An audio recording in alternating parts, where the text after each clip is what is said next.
We are starting a brand new series this month. It's entitled Family Matters. Alam mo, nag-iisip ako kasi mahilig ako sa isang word lang eh.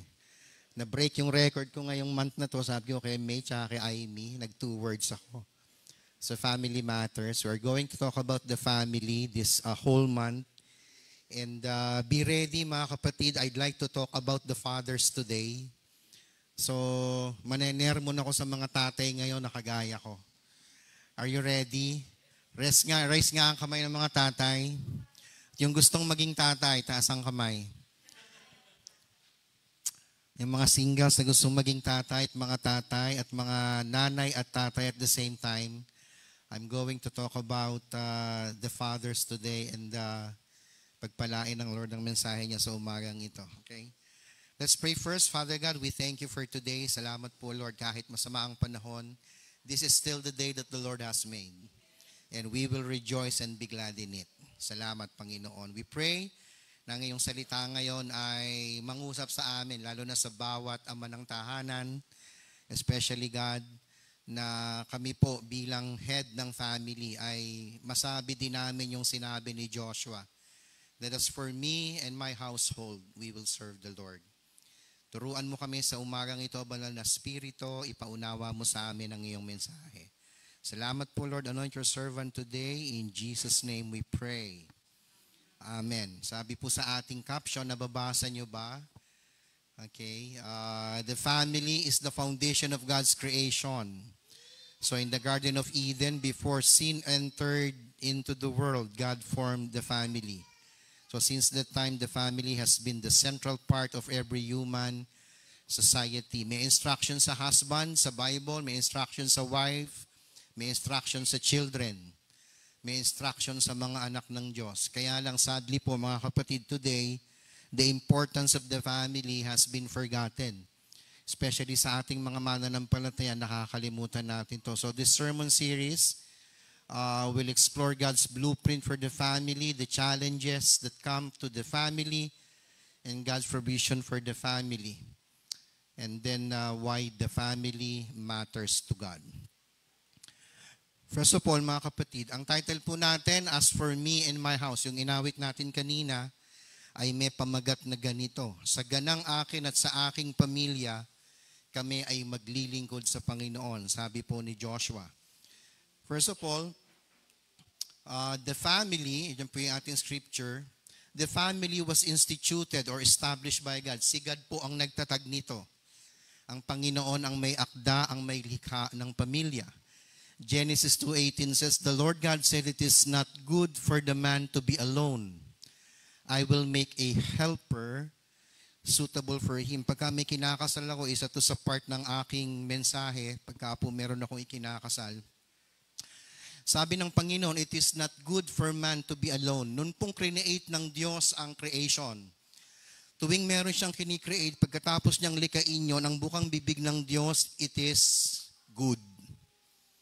Pag meron siyang nililika, pagkatapos niyang likhain ng lahat, ang sinasabi niya po, it is good.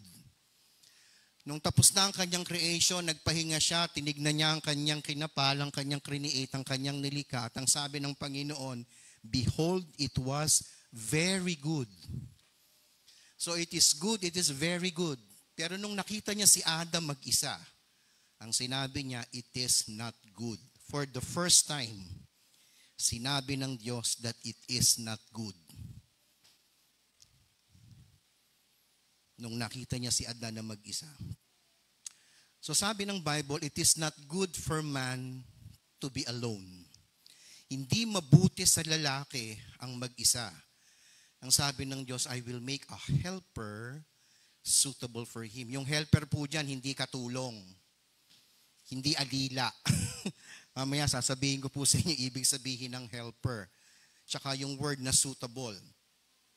Ang tanong, what kind of man is not good to be alone? Anong uri ng lalaki yung hindi maganda na mag-isa? Kasi may qualification si God, kaya niya ginawa si Eve na asawa ni Adam. Hindi mabuti sa lalaki na mag-isa. So gagawa ako ng kapareha niya. Ng magiging asawa niya, katuwang niya sa buhay. So ang tanong, anong uri ng lalaki ang hindi pwedeng mag-isa, na kailangan may partner siya. Alam niyo, may qualification. So listen to this, for you are singles, and for those of you who are fathers like me na, mga kapatid, listen to this. What are the qualifications of a man who deserve a wife? Ano ba? So parang ano yan, marriage seminar ba ito? Now let's look at Adam, mga kapatid. Sabi ng Diyos, Genesis 2:15, the Lord God took the man and put him in the Garden of Eden to work it and take care of it. Sabi ng salita ng Diyos. Bago create ng Lord si Adam, ginawa muna ng Lord yung Garden of Eden. Now, Eden does not only refer to a garden with plants and trees. Pag tinignan nyo po at ni-research nyo yung word na Eden, mga kapatid, it is a complicated word. It means a place or a spot. It means a delightful place. But it's more than a place. It's more than a garden. It's an environment. It is an atmosphere. It is an ambience. Parang ganito. Pag sinabi mong church, ganito yung ambience. Okay? Merong pulpito, merong salita ng Diyos, church setting. So yung ibig sabihin po ng salitang Eden, it's an environment, it's an ambience, it is an atmosphere. It is an environment. Anong klaseng environment? Yun pong Eden, nandun po palagi yung presence ni God. So it's a place, it's an environment where God's presence is everywhere. Yun po yung ibig sabihin. So ang ibig sabihin, mga kapatid, nowhere in Eden where God's presence doesn't exist. Wala pong place sa Eden na yung presence ni God wala doon. Nandoon siya palagi kasi yun yung ibig sabihin ng Eden. So when God created Adam, He put him in His presence first. Amen? The first thing that God gave Adam was His presence, God's presence. Nasa presensya siya ng Diyos. That is why the first thing that a man needs is not a woman, but God, the presence of God in his life. Hindi kailangan ng Diyos muna yung babae para kay Adam. Ang kailangan ni Adam, una sa lahat, ay yung presensya ng Diyos sa buhay niya. Now listen to this, singles. The woman should meet you in the presence of God. Mga babaeng single, makinig, do not settle for an unbeliever and say, I will bring him in the presence of God naman eh. Dadalhin ko naman siya sa church, pastor eh. I will make him a Christian naman, pastor eh. Hindi pwedeng ganon. Okay? Eve met Adam in Eden. In other words, Eve met Adam when Adam was full of God's presence. Naunawaan niyo ako? Hindi po nagkita yung dalawa na si Adan wala sa presensya ng Diyos. Na-meet ni Eve si Adam nung si Adam was just full of the presence of God. Men, fathers, husband to be, you need to be filled with God's presence first before you find a partner. Dapat nasa Panginoon ka. The next thing that God gave Adam was work. Sabi ng Lord, the Lord God took the man and put him in the Garden of Eden to what? To work it and take care of it. God gave man work before a woman. This means that a man needs to have work first before he gets a partner. Now notice God's priority. His presence first, and then work. Very clear. Hindi pwedeng walang trabaho. Amen? Baka ang hina ah. Mga singles. Cute kasi. Pogi kasi. Kamukha kasi ni Chung, ano? Pangalan mo Korean? Tambay naman. Walang trabaho. Hindi pwede.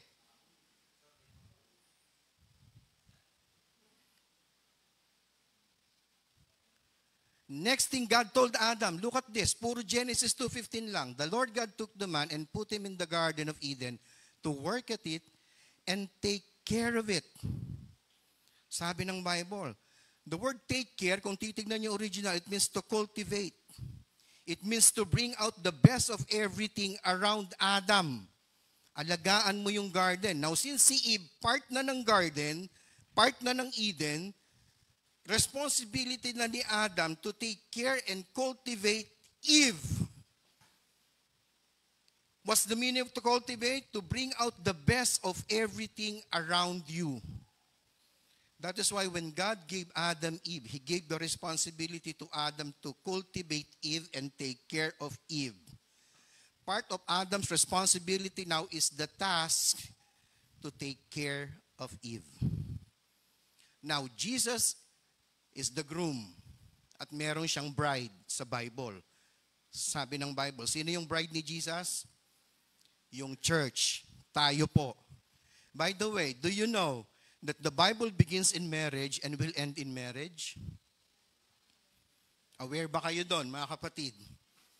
In Genesis, may kasal na nangyari. Kinasal ng Diyos si Adam at si Eve. But in the book of Revelation, may kasalang mangyayari. Jesus and His bride, the church, will also get married. Naunawaan natin, mga kapatid. So Jesus being the groom, being the husband, what is Jesus doing to His bride, the church? Ephesians 5:25-27, before the wedding. Ito yung ginagawa ni Jesus sa atin bilang bride niya. Husbands, love your wife just as Christ loved the church and gave Himself up for her. To make her what? Holy, cleansing her by the washing with water through the word. Okay? And to present her to Himself as a radiant church without stain or wrinkle or any other blemish, but holy and blameless. So ito ang ginagawa ng Panginoon sa Kanyang bride, sa church, sa atin, bago sila ikasal, bago tayo ikasal sa Panginoong Yesus. In the future, nililinis niya tayo, kiniklens niya tayo, para pagka-present tayo sa Kanya, radiant tayo, wala tayong blemish, holy tayo, blameless tayo. Kaya tayo pinupurify ng Kanyang salita. Itong mga naririnig natin, yung Bible, yung salita ng Diyos, yun ang naglilinis sa atin. See, Jesus is a very, very good husband to be. Kasi piniprepare niya yung Kanyang bride. Tayo yun, kinukultivate niya, ninonorish niya. Para pag present sa Kanya, maayos, maganda, malinis, kaaya-aya. Now, husbands, listen to me. Your wife must be the product of your cultivation.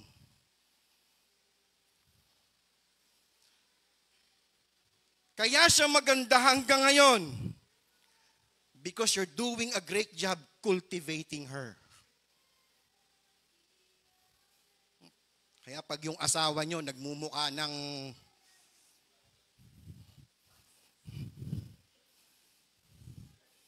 what is the term today? Sorry pangit ng term. Losyang. Kasalanan nyo yan.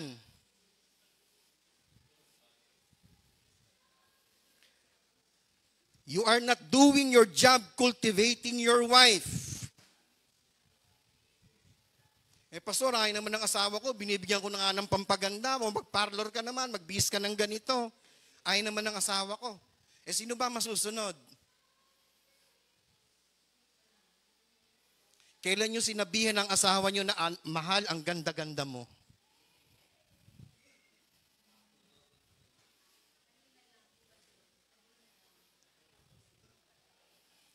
Sa asawa ko, lagi kong sinasabi yan, nung dalaga ka hanggang ngayon, maganda ka pa din. There was one cantata presentation na magka-partner kami ng asawa ko kasi in-invite yung Freedom in Christ dati. So Brixton Baptist Church, Natividad, and then Freedom in Christ. Meron kaming part na magka-partner kami. Meron kasing choreography na gano'n. So siya yung katabi ko. In fact, nung na broken-hearted ako, siya yung una kong naisip because of that Ang lambot-lambot ng ganito niya, sabi ko. Hanggang ngayon, pag ginawakan mo.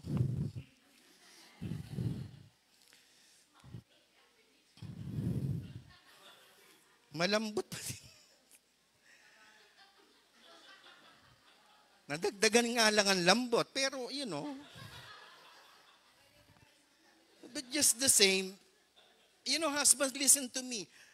Sabi ng Lord, alagaan mo yung binigay niya sa'yo. Yun yung responsibility natin. Binigyan ka ng partner, so cultivate her. So mga babae, pag uwi niyo sa bahay, honey, i-cultivate mo nga ako ng i-cultivate. Meron pang sinabi ang Lord kay Adam. Balikan nga natin yung Genesis. Put him in the Garden of Eden to work it and take care of it, sabi ng Panginoon. So si Adam, inatasan siya, part of cultivating is protecting. Guard the garden, guard your partner, guard the woman, protect her. The man has to be the protector of everything under his care. That is why God gave us, mga lalaki, listen, a stronger bone frame. Iba yung structure ng katawan natin kesa sa mga babae. Ginawa tayong ganito ng Panginoon to protect the woman, to protect everything under his care. Hindi para maging abusive. Hindi para gawing Hindi ganon. Create tayo ng Diyos na ganon for protection of our partner. And then the last thing God gave Adam was His Word. Sabi ng Lord, and the Lord God commanded the man, you are free to eat from any tree in the garden, but you must not eat from the tree of the knowledge of good and evil, and when you eat of it, you will surely die. The Lord commanded the man. Hindi sinabing the Lord God commanded the man and the woman. That commandment was only given to Adam. It is now Adam's responsibility to share the command that he got from God to Eve. Hindi sa kanilang dalawa binigay yan, kay Adam lang. So nung create ng Lord si Eve at ginawang partner, ginawang asawa ni Adam, si Adam may responsibilidad ngayon, share mo yung word ni God kay Eve. So ganun din tayo mga kapatid. Inatasan tayo ng Panginoon na yung salita niya, ibahagi natin sa ating partner, ibahagi natin sa ating mga magiging anak at sa ating pamilya. That is the father's responsibility, to teach them God's word, to bring them to church, to learn things from God. The father must be the spiritual leader of the family. Ano sabi ng Lord? It is not good for man to be alone. What kind of man? In God's presence, has work, can cultivate you and take care of you, can teach you God's word, can protect you. That kind of man deserve a wife. Pero kung yung lalaki, yung mga things of God para sa kanya, corny. Uy, inimbitahan mo, sir, punta tayo sa church, sama ka sa akin. Ano church si Lord? Corny naman. Wala ba tayong ibang pwedeng puntahan? Mall na lang tayo. Walang trabaho, tambay. Hindi ka kayang alagaan, hindi ka kayang protektahan. Hindi kayang i-share, walang knowledge ng Word of God. That kind of man deserve to be alone. Mag-isa ka sa buhay mo. Yun yung ibig sabihin nun. It is good for that man to be alone kasi may criteria si God. O, singles. Single man, single woman. Nakikinig ba kayo? Hindi pwedeng cute lang. Hindi pwedeng kinikilig ka lang. Hindi pwedeng marunong mag-Korean. Hindi pwede ganon. And then sabi ng Lord, I will make a helper, the word helper suitable for him is the word eser. In Hebrew, it means life giver, support. Yung word na suitable for him, kenegdo, complement, appropriate, perfectly match. Kaya pag may kinakasal ako, ang lagi kong sinasabi, yung iyong bride perfectly match sa'yo. Ikaw lalaki, perfectly match sa'yo yung bride mo.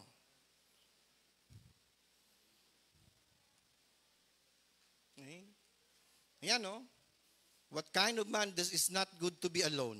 Ito yung mga qualification. Ito yung dapat magkaroon ng partner sa buhay. Naintindihan niyo ba ako? Yung mga anak ko, kahit ganyan sila kabata, lagi kong sinasabi sa kanila to. Pag may nang ligaw sa inyo, if the goal is not marriage, at walang qualification na yan, at hindi nyo dadalhin sa bahay, magkalimutan na tayo.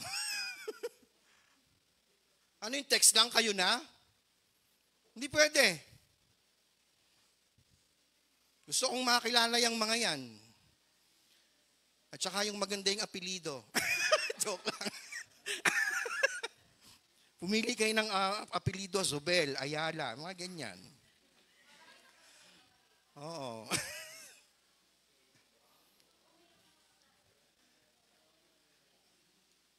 Look at verse 24 of James. For this reason, a man will leave his father and mother and be united to his wife, and they will become one flesh. So, alam niyo, the first wedding was so beautiful kasi ang Lord ang nagkasal kay Adam and Eve. Sabi ng ibang mga pastor, napakapalad daw ni Adam. Bakit? Tanong niyo sa akin. Kasi si Adam lang ang walang biyenan.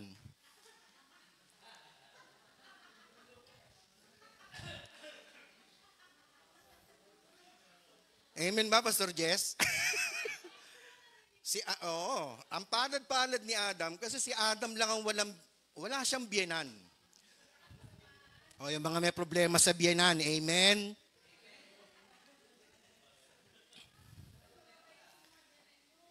Ngayon lang ba narinig yun? Okay ba yung joke na? Pag meron akong kinakasal, nag-o-observe ako, merong mga nagkakasal na sinasabi ganito, I now pronounce you man and wife. I disagree. It should be, I now pronounce you husband and wife. Because the word husband is made up of two Latin words. Hus means house, and band, which means bandi, which means holder. So pag tinawag kang husband, you are the householder. The one who holds the family together. Ikaw yung nagbaband. Kaya ka husband. House at saka band. Ikaw yung nagdidikit. Ikaw yung nagbaband sa pamilya mo. Husband, listen well. We are the key to holding our family together. And if that family falls apart, we are accountable to God. Now listen to this, husband. Are you just a man or are you a husband?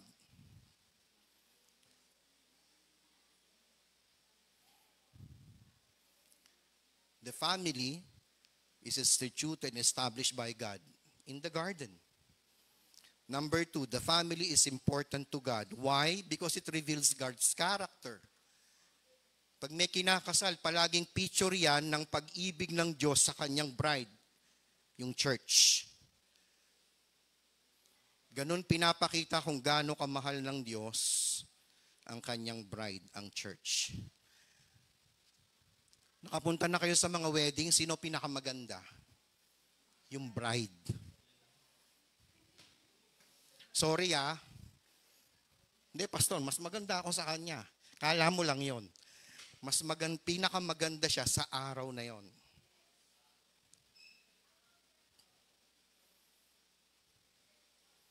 The commitment between a husband and a wife provides a glimpse of Christ's passionate devotion to us as His bride. Yung family, it is the masterpiece of God's creation. Kanya yan. Sa Kanya nag-originate yan. In fact, Christ Himself was born in the context of a family. Tama ako? Mary, Joseph. May pamilya siya. So, importante sa Diyos ang family. Importante tayo sa Panginoon. Now, let's go to the points, mga kapatid. As for me and my house, sabi ni Joshua, ito mga kapatid, itong context nitong Joshua chapter 24, marami pang i-conquer sa promised land. In fact, kung babasahin nyo yung Joshua, 31 kingdoms lang ang nagapi nila, yung Canaan, promised land. At ang sabi ng Panginoon, there are still a lot of kingdoms to be taken. Pero ang nagapi nila Joshua, 31 kingdoms lamang. Itong Joshua chapter 24, mga kapatid, matanda na po si Joshua. Final days niya na ito. At ang ginawa niya, ginather niya po lahat ng buong Israel together with the elders, the leaders, the judges, the officials. And he spoke his final words to these people. Parang ito na yung last will and testament niya. So ang sabi niya sa kanyang speech, but if serving the Lord seems undesirable to you, then choose for yourselves this day whom you will serve. Whether the gods of your forefathers served beyond the river or the gods of the Amorites in whose land you are living. At ang sabi niya, but as for me and my household, we will serve the Lord. First of all, Joshua is showing Israel and to us that he is El, leader. Mag-a-acronym ako ngayon mga kapatid sa mga points. Joshua is a good leader, a good father, a good husband. Pag sinabing leader mga kapatid, no blame principle. Okay, mga kapatid? So Joshua's wife and children saw and heard what he said. This is a public statement. Sabi ni Joshua sa Israel, naririnig ng asawa niya, naririnig ng mga anak niya. As for me and my house, we will serve the Lord. He means, I don't care whom will you choose to serve. Wala akong pakialam kung magkahiwa-hiwalay tayo ngayon. Pero sa ganang akin at sa pamilya ko, maglilingkod kami sa Panginoong Diyos lang. He is willing to part with His own people over this fundamental issue. Kine-claim na rin niya yung karapatan to speak on behalf of his family, on behalf of his wife, on behalf of his children, at yung magiging apo niya. Even for his servants, kung meron siyang mga servants nung panahon na yon. I, as the head of the family, sabi ni Joshua, will choose to serve the Lord. Every Christian father's husbands, listen to this. We need to make a similar statement about the family that God gave us. But as for me and my household, we will serve the Lord. O mga tatay, why do we need to lead our families in serving the Lord? Bakit ba? Because our children are growing up in a fallen world. Mas malaki ang oras ng mga anak natin sa school kaysa sa bahay. Tama ako?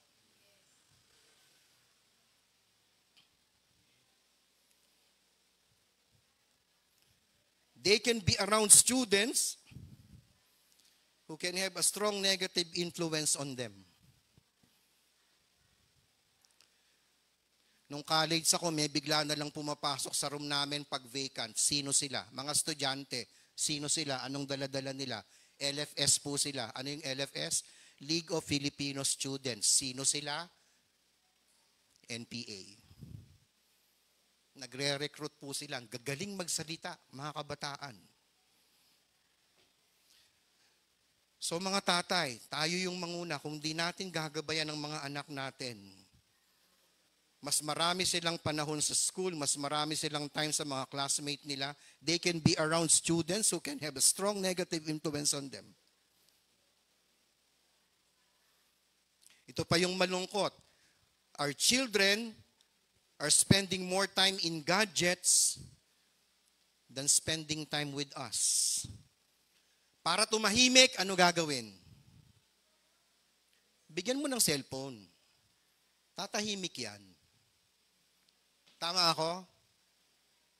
Tignan mo, walang nag-amen. Kasi gawain natin eh. Ang nanay ko po hanggang ngayon, matanda na siya.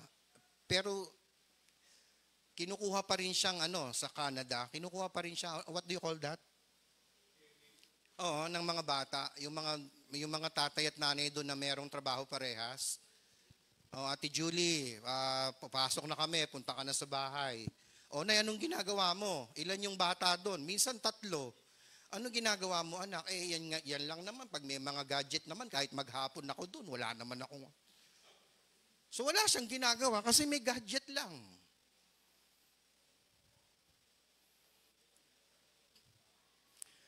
Mga tatay, mga nanay, alam nyo ba kung ilang oras ang ginugugol ng mga anak ninyo sa cellphone nila?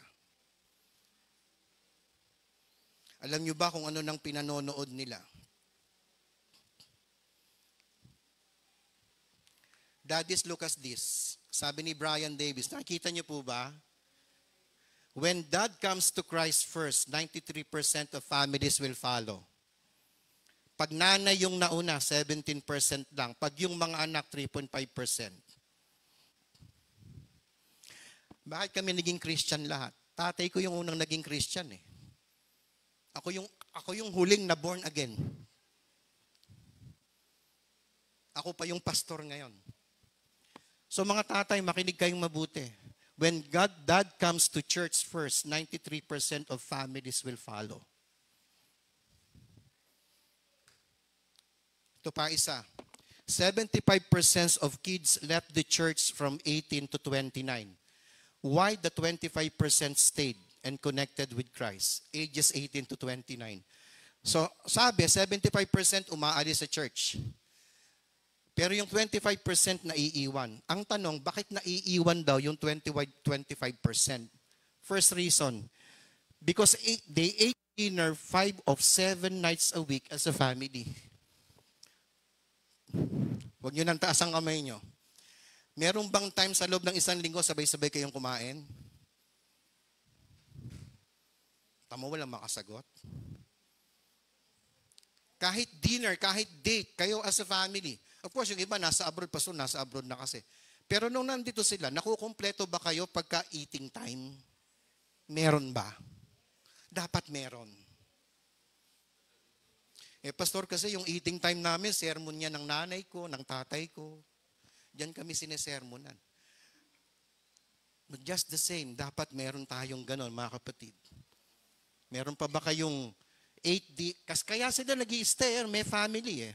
Number 2, serve Yahweh or serve with their families in a ministry. Yung mga nag-i-stay daw, chances are kasama nila yung parents nila sa ministry. Number 3, had one spiritual experience in the home during the week. Number 5, had at least one faith-focused adult in their lives other than their parents. Kaya mahalaga yung life group, mga kapatid. So other than your parents, yung mga life group leaders nyo, sila yung nagsisilbi ninyong gabay. Number 4, entrusted with responsibility in ministry at an early age. Kaya yung mga kids nyo, dinadala nyo sa Sunday school, sa children's church, nabibigyan silang responsibility, mag-i-stay sila sa church. Sila Aimee, sila Irie, dinatnang ko dito. Gaano kayo kalalaki mga anak? Ngayon, konti lang naman, pero they stayed. Sila May, nung nandito sa church. Kaya malalaman nyo na yung edad ko eh. Pang ilang generation na si Mateo eh.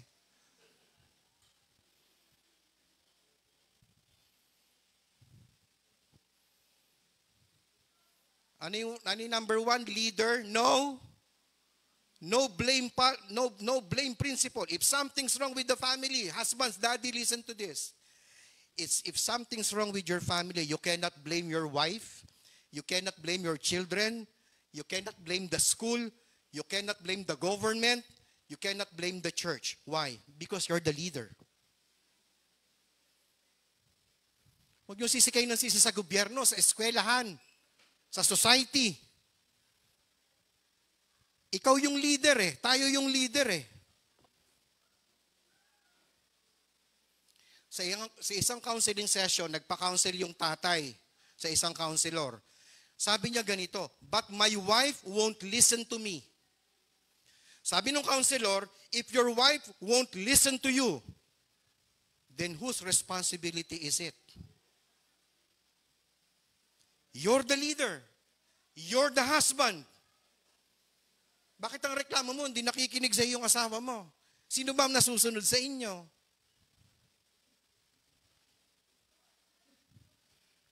Pastor, ako ang nasusunod. Sabi ng asawa ko. Hindi ba? I mean, daddy's husband, please lead.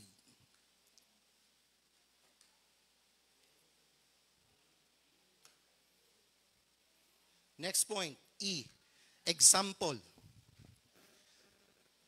No excuse principle. Do not give your wife or your children any reason why they should not follow God.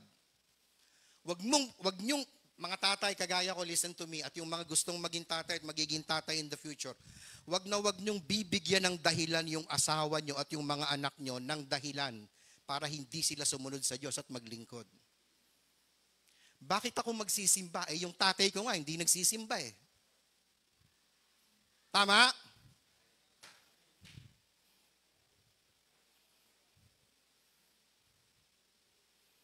Ba't ako gigising ng maaga? Yung tatay ko nga, tanghaling gumising eh. Ayaw nga magsimba eh. Merong painting si Norman Rockwell. Napakita ko na to sa inyo dati. The title is Easter Morning Going to Church, cover of the Saturday Evening Post, published May 16, 1959. Look at the picture. Saan papunta yung family? This is Easter morning. Saan sila papunta? Church. Sino yung nakaupo, naninigarilyo? Yung tatay. Tignan nyo yung bunso, yung lalaki, nakatingin siya sa tatay niya. Sana mag-stay na lang ako, dito na lang ako kay tatay. Fathers, husband, please, do not allow your family to use you as an excuse for them not to go to church.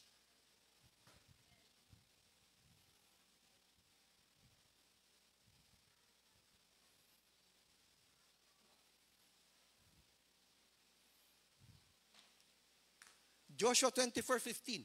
Paulit-ulit lang tayo dito mga kapatid. As for me and my household, we will serve the Lord. He does not say, my house without me. They can serve the Lord without me.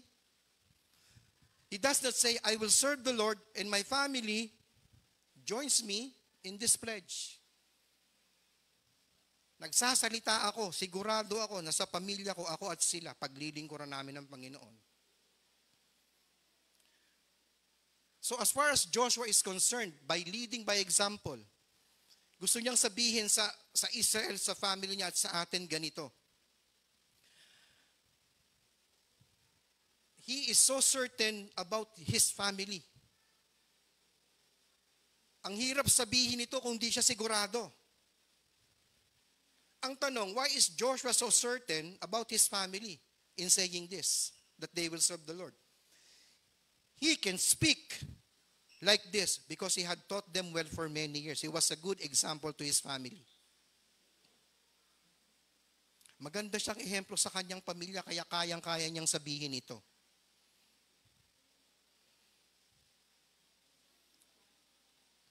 Daddies, makinig kayo sa akin. Para sa ating lahat ito. Going to church, worshiping the Lord, serving the Lord is not optional.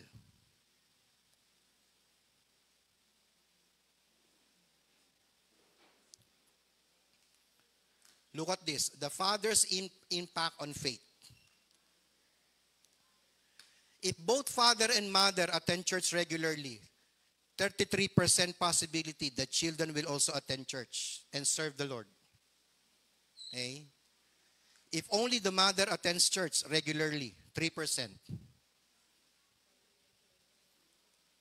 If only the father attends church regularly, but the mother attends irregularly, 38%. But listen to this. If the father attends church regularly and the mother doesn't attend, how many percent? How many? Ang taas, oh. Kahit yung tatay lang umaten, hindi umaten yung asawa. 44% of their children will also go to church. Grabe yung impact natin mga tatay, kaya tandaan nyo to. Daddies, fathers, be an example.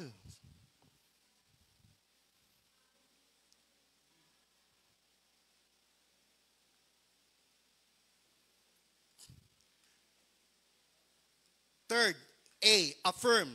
No cancellation principle. Joshua 24:15. Ang sabi niya, as for me and my household, we will serve the Lord. Pag sinabing affirm, mga kapatid, to declare, to assert, to assure, to announce, ipahayag, ipatotoo, panindigan. Yung family natin, mga tatay, listen to me, nakagaya ko, naghihintay po sila ng affirmation natin. Anong ibig sabihin yan, pastor? Mahal kong asawa, mga anak, Sabado ngayon, bukas linggo, therefore, magsisimba tayong lahat, ha? Naghihintay sila nun. No cancellation. Bumagyo, anuman yan, do not cancel. Kasi nag-affirm ka eh. Kasi ikaw yung leader, ikaw yung tatay, ikaw yung husband. And therefore, panindigan mo yon. Sabado pa lang, mga anak, gigising kayo ng maaga. Maliligo kayo ng ganitong oras. Sabay-sabay tayong magsisimba at sasamba sa Diyos. No cancellation. Amen, mga fathers?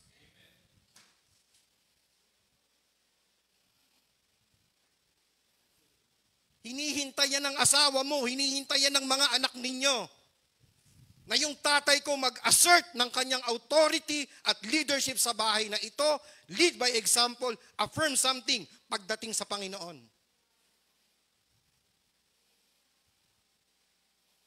Ang ganda-gandang tignan na papunta kayo sa bahay, sambahan, sabay-sabay kayo.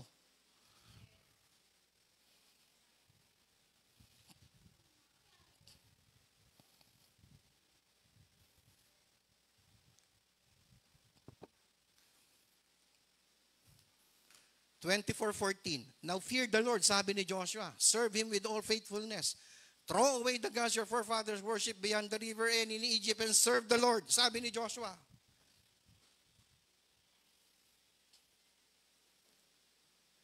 Maglingkod kayo sa Panginoon, tapon nyo yung mga Diyos-Diyosan na yan.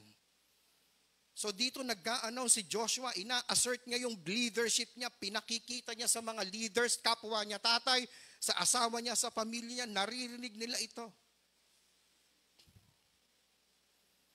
Fathers, our children, ang asawa natin, they are waiting for our approval. They are waiting for our assertion.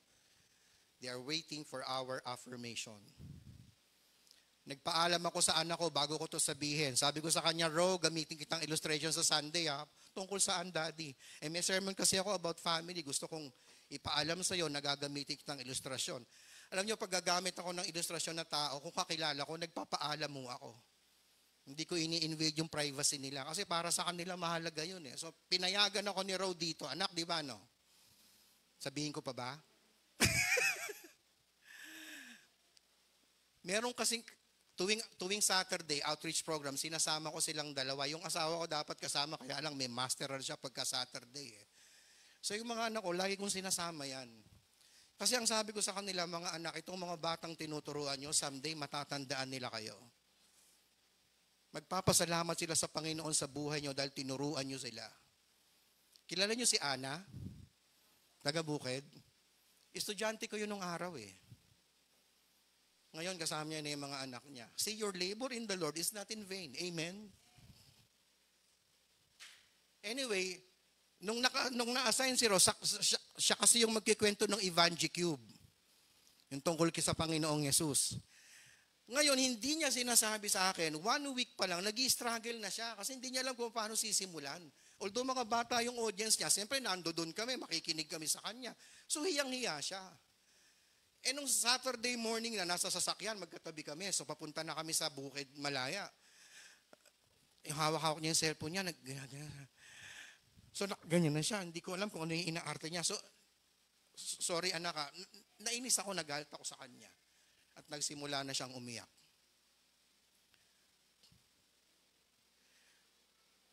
Tapos sabi niya, Daddy, hindi ko kaya, sorry po. And right there and then, sabi ko, anak, patawarin mo kung nagalit ako sa iyo. There will come a time, okay lang yan, pagpaliban mo muna, but there will come a time na hindi ka na mahihiya. But please, pag may opportunity, magturo ka. Sabihin mo yung salita ng Diyos sa kanila, sabihin mo yung kaligtasan ng Panginoon sa kanila. I think Johanna encouraged her too, pati si Jeda, tsaka yung mga ibang kasama namin nung time na yon. So tumigil siya ng pag-iyak. Pinasa ko kay Bernice. Sabi naman ni Bernice, Daddy naman eh. Napakabiglaan naman eh.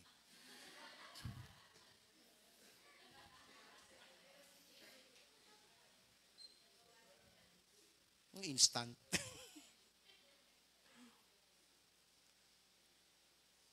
Anyway, sino ba sumalo nun? Si Jeda yata or Johanna or somebody? Pero ngayon, pag pumunta kayo sa bukid, I'd like to thank Bibet for, always taking care of Ro. Siya palagi yung dito sa isang group, si Bibet dito sa isang group. Ngayon, nagtuturo na siya. Sabi ko, pag nagtuturo ka ba, hindi ka na nahihiya? Konting hiya na lang, pero nakakaya ko na siya. Why? Kasi nagkaroon ng affirmation. Nagkaroon ng, anak, kaya mo yan. Huwag mong tanggihan yung opportunity na maglingkod sa Panginoon. And coming from daddy, ang laki ng impact noon. Ito pa yung sinasabi ko sa kanila. Nung malilit kasing anak ko, may mga fear sila eh. Sabi ko sa kanila, mga anak, huwag kayong matakot, lalong-lalo na pagkasama nyo si daddy.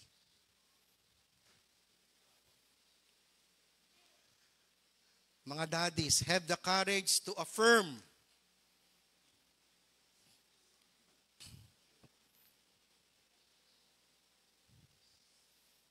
Parang ganito yan sa mga Amerikano eh. Don't worry, I got you. I got you, anak. I got you. Letter D, disciple, no negligence principle. Pag sinabing negligence, mga kapatid, Ate Marie, negligence sa hospital setting. Pag negligence, grabe, no?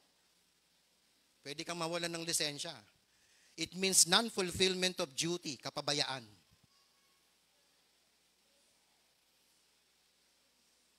Joshua 24:14-15, again, sinabi ni Joshua, as for me and my household, we will serve the Lord. Joshua here is challenging the people to serve the Lord.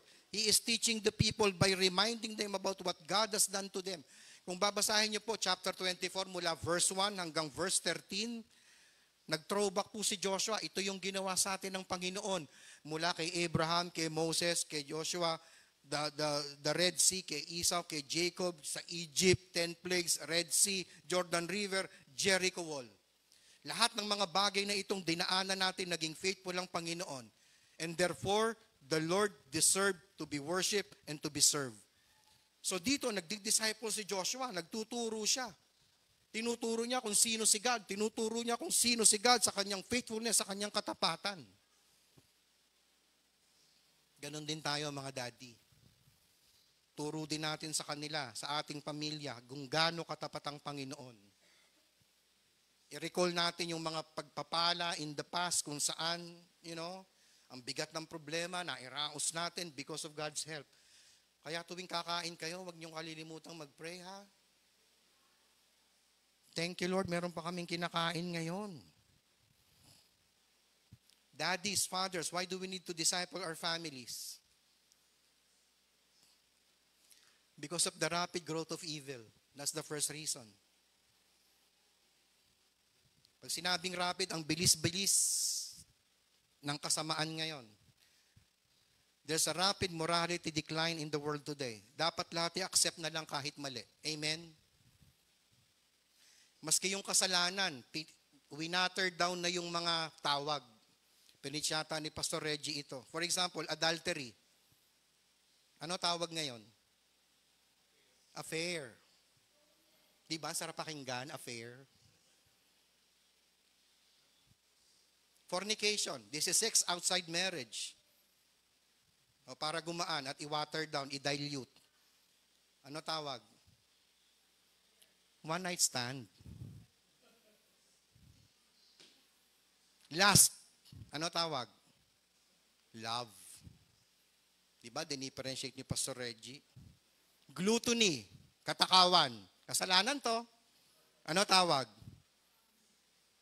Magana lang kumain. Increase appetite lang. Homosexuality, ano tawag? Gay. See,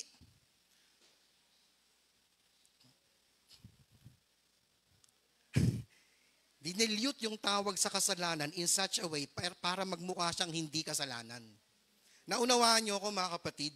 Now look at this picture. When we water down the meaning of sin, we water down the sacrifice which paid for it. Grabe, tingnan mo, mga kapatid. Kung pinapababaw daw natin yung kasalanan, then pinapababaw din natin yung sakripisyo ng ginawa ng Panginoon para bayaran ng mga yan. Kasi yung binayaran niya, adultery, murder, rape, fornication. Hindi niya binayaran yung affair, one night stand, increased appetite, gay. Hindi yon. Yung mismong kasalanan. Sa panahon natin ngayon, lahat pinapababaw para magmukhang hindi kasalanan. Sa Amerika, meron ito. More guns than people. Number of civilian firearms in the US versus the total US population as of 2013 pa to ha. Guns, 357 million. People, 317 million. Mas marami yung baril kesa sa population. Mga problema sa Amerika, ano gagawin? Papasok na lang sa school? Random, baril-baril yan. Ganun na kaibil ang mundo. That's why fathers like me, we need to disciple our family, especially our children. Number 2 reason, why do we need to disciple our family? Because of the legalization of evil. Yung evil ngayon, legal na. Now listen to this, hindi lalabas dyan. Malapit na tayo. 1973, Supreme Court legalized abortion in the United States. That's 1973. June 26, 2015. Supreme Court legalized to issue marriage licenses to homosexual couples in the state of Oregon. Homosexual couples. June 26, 2015. Nag-i-issue na sila ng marriage license para ikasal yung lalaki sa lalaki at babae sa babae. In the state of Oregon, 15-year-olds are not legally allowed to drive, smoke, donate blood, get a tattoo. But they are allowed to have an operation that attempts to change their gender. They can do so without parental consent, and the state will pay for it through the Oregon Health Plan. 15-year-old, bawal manigarilyo, bawal magpatato, bawal mag-drive. Pero kung gusto mong magpa-sex transplant, hindi bawal. Kahit walang parental consent, ang magbabayad ng operation mo, gobyerno. Legalization of evil. Daddies, mag-ingat tayo. Let us disciple our children. Amen? Legal na yung mga evil ngayon. Because of the rapid growth of evil, because of the legalization of evil. Third reason, why do we need to disciple our family? Because of the celebration of evil. Hanggang ngayon, sikat siya. Sineselebrate nga yan eh. Tama? Habang nagpe-perform siya, nagbibideo, nagkakatuwaan. Tama? Who is this guy? Tayo, kilala nyo? Pura Luca Vega. Ba't tatlo yung pangalan nito? By the way, dineclare siyang persona non grata sa ang daming lugar sa Pilipinas. Alam nyo pa kung ano sabi niya? Dagdagan nyo pa. In fact, may legal battle siya ngayon. Gusto siyang suportahan ng ibang mga organisasyon dahil sa laban niya. So, sineselebrate ito, mga daddies, we need to, Deuteronomy, we need to disciple our children. Sabi ng Lord, these commandments that I give you today are to be upon your hearts. Impress them on your children. Talk about them when you sit at home and when you walk along the road, when you lie down and when you get up. Disciple.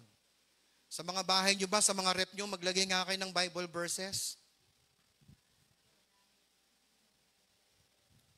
Yung mga madalas nyong puntahan, CR, kusina, kwarto nyo, maglagay kayo ng word ni God, Bible verses. Maghugas ng pinggan pagkatapos kumain, yan. Mary Yambao 23:15, ganun. Iligpit ang higaan pagkagising. Nestor 6:11. Ganun. No. Maglagay kayong Bible verses. I'm not joking. We need to disciple our families. Ganito na ngayon ang mundo, mga kapatid.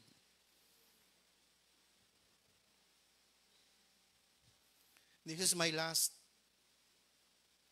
illustration to you. This is Rome. Roma. Bumaksak yan. Rome is a very powerful empire. Pero bakit siya bumaksak? According to Trumpet Magazine, Lesson from Rome, nakikita niyo ba? This is by Gerald Fleury, according to the Trumpet, isang babasahin. The Roman Empire thrived when its citizens valued marriage and family. It fell when the family stopped being cherished. So hindi dahil na-conquer sila. Nagsimula yung downfall nila inside. Kasi hindi na binavalue yung kasal, hindi na binavalue yung family. Sinong merong responsibility? Tatay. Why do great nations or empires fall? Why do superpowers fall? It is a fact of history that all world-ruling empires have collapsed. But why did they collapse? Si Edward Gibbons ang nagsulat nito, isang historian. Ni-research niya yung mga civilizations, ba't sila nag-collapse? In his historic masterpiece, The Decline and Fall of the Roman Empire, yun yung title nung niya. Edward Gibbons identifies 5 major causes that contributed to the fall of the Roman Empire. First, anong first reason? Breakdown of the family. Second, increased taxation. Third, insatiable craving for pleasure. Fourth, unsustainable buildup of armaments. Fifth, the decay of religion. But look at the first reason. Bakit sila breakdown of the family?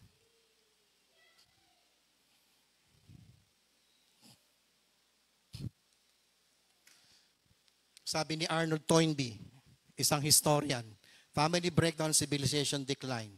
Historian Arnold Toynbee observed, out of the 21 notable civilizations, 19 perished not by conquest from without, but by moral decay from within.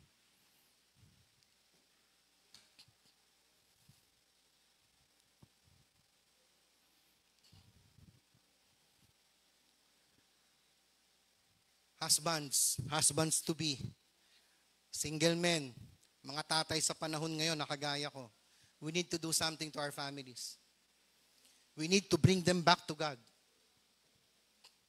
Pangunahan natin sila, mga kapatid. My conclusion, be like Joshua. Be the leader, no blame principle. Be an example, no excuse principle. Affirm, assert your leadership in the family, no cancellation principle. Then disciple your family, no negligence principle. What's the word? Lead. Fathers, are we leading our families?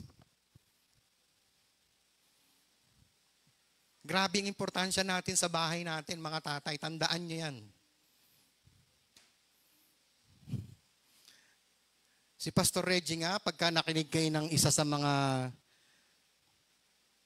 ang tawag doon, mentoring sessions niya, sabi niya ganito, wala silang prayer meeting a week eh.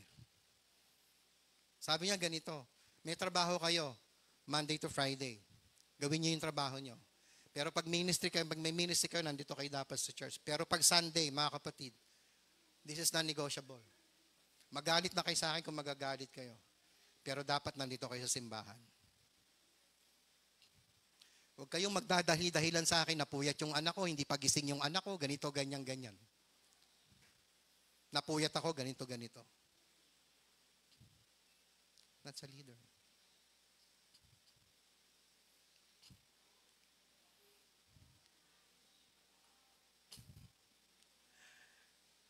Naninibago ba kayo sa akin po? Sermon ginagawa ko ngayon. Because this is for me also. Nung ginagawa ko ito, Lord, ano ba ako? Ganito ba ako sa pamilya ko? Gawin mo akong ganito, Panginoon. Yung karapatan kong sabihin, as for me and my household, we will serve the Lord. Na hindi sila mag-o-oppose kasi ako yung tatay, ako yung padre di pamilya. Amen, mga daddies? Oh. Mga future daddies, amen? Amen. Mahalagang pag-usapan ito. Alagaan natin ang pamilyang pinagkatiwala sa atin ng Diyos. First and foremost, sa Panginoon sila. And may we, like Joshua, say before the people, mga daddy, sabihin nyo nga ito, kasama ko, but as for me and my household, we will serve the Lord. Let us pray. We thank you, Lord, for such great challenge and reminder to us fathers. We thank you for giving us our families. Salamat sa asawa namin. Salamat sa bunga ng pagsasama, mga anak na pinagkaloob mong regalo sa amin. But Lord, bilang mga ama ng tahanan, we have a great responsibility. And the challenge to us fathers right now, Lord, make us a leader. Make us to lead by example. Help us to affirm. And may we disciple our family, Panginoon. Bilang ama ng tahanan, pangunahan namin ang aming pamilya sa mga bagay tungkol sa iyo. Napakagulo ng mundo ngayon, Panginoon. Kaya kung hindi namin gagawin ang aming responsibilidad bilang leader ng tahanan, mawawasak ang bayang ito, mawawasak ang church, mawawasak ang pamilya. Kaya Lord, bilang ama, itinataas ko sa iyo, Panginoon, ang mga tatay ngayon sa GACF, Lord. Lagi silang laman ng aking panalangin, Panginoon, na ang mga ama ng tahanang ito, Lord, sa GACF. Bawat isa sa amin, Panginoon, patnubayan po ninyo. Hindi lang panalangin para sa mga hanap buhay, basbasa ng gawa ng kanilang mga kamay, kundi higit sa lahat, mailid namin ang aming sambahayan sa pagsamba at paglilingkod sa iyo. Dahil ikaw ang nagbigay nito sa amin. Panginoon, iniluluhod ko sa iyo ang bawat isang tatay dito sa GACF. Kahit yung mga wala po dito, Lord, I pray, sa banal na spirito, nakausapin sila, Panginoon, at magkaroon sila ng burden, maging leader, tunay na leader ng pamilya, lalo na pagdating sa mga spiritual na bagay. Salamat, Panginoon. Kaming mga nandirito ngayon sa aming narinig, huwag naming ipagwalang bahala ang lahat ng ito. Salamat, Lord, sa pamilyang meron kami. Salamat, Panginoon. Pero meron kaming responsibilidad na dapat gampanan. Help us to lead, Lord, bilang ama. Makita mo nawa kami, Panginoon, na tunay na head ng family bilang mga tatay. Salamat, Lord. Nakita namin ang effect sa mga sibilisasyon na gumuho. Pangunahing dahilan, pamilya na napabayaan. Na Panginoon, salamat po. Hinataas ko sa iyo ang bawat sambayan sa GACF. Patnubayan mong bawat isa. Ama at ina ng tahanan, mga anak, Lord. Salamat po, Panginoon.